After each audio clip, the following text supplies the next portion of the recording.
പുണ്യാളനും ജിംബ്രൂട്ടനും താമരയും മലാന്തയും സൺഫ്ലവറുമെല്ലാമാണ് ഇത്തവണത്തെ നക്ഷത്ര വിപണിയിലെ താരങ്ങൾ.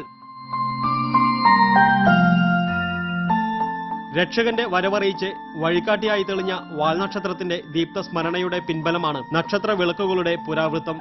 മുളച്ചീന്തിയുണ്ടാക്കുന്ന നക്ഷത്ര വിളക്കുകൾ ഓർമ്മകളിലേക്ക് കുടിയേറിയപ്പോൾ റെഡിമെയ്ഡ് നക്ഷത്രങ്ങൾ വിപണി കീഴടക്കുകയാണ്. ക്രിസ്മസ് കാലത്തിന്റെ വരവറിയിക്കുന്ന നക്ഷത്രം തൂക്കിയില്ലെങ്കിൽ ആഘോഷങ്ങൾക്ക് പകിട്ടില്ലാതാകുന്ന കാലമാണിത്. മതേതര പ്രതീകമായ ഒരു പതിവ് കൂടിയായി നക്ഷത്ര വിളക്കുകൾ മാറിത്തീർന്നതോടെ ക്രിസ്മസിന്റെ നന്മ നിറഞ്ഞ അടയാളമായി ഇത് ശോഭിക്കുകയാണ്. ചൈനീസ് നക്ഷത്രങ്ങൾ തന്നെയാണ് നാടൻ വിപണിയെ പിന്നിലാക്കി രംഗത്തെത്തിയിട്ടുള്ളത്. പ്ലാസ്റ്റിക് കൊണ്ട് തീർത്ത താമരയും ഡോമുകളും ഷേഡുകളുമെല്ലാം നക്ഷത്ര വിപണിയിലെ വൈവിധ്യ കാഴ്ചകളാണ്. LED ലൈറ്റോടുകൂടിയ നക്ഷത്രങ്ങളും വിപണിയിൽ വിറ്റഴിയുന്നുണ്ട്.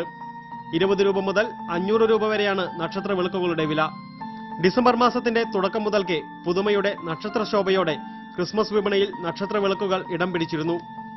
വിണ്ണിനെ മണ്ണിലേക്ക് കൂട്ടിക്കൊണ്ടുവരുന്ന, രാവിനെ പകലാക്കുന്ന നന്മയുടെ നക്ഷത്ര തിളക്കമാണ് ഡിസംബർ മാസത്തിന്റെ പുണ്യമെന്ന് ഈ കാഴ്ചകൾ നിശബ്ദം വിളിച്ചു പറയുന്നുണ്ട്.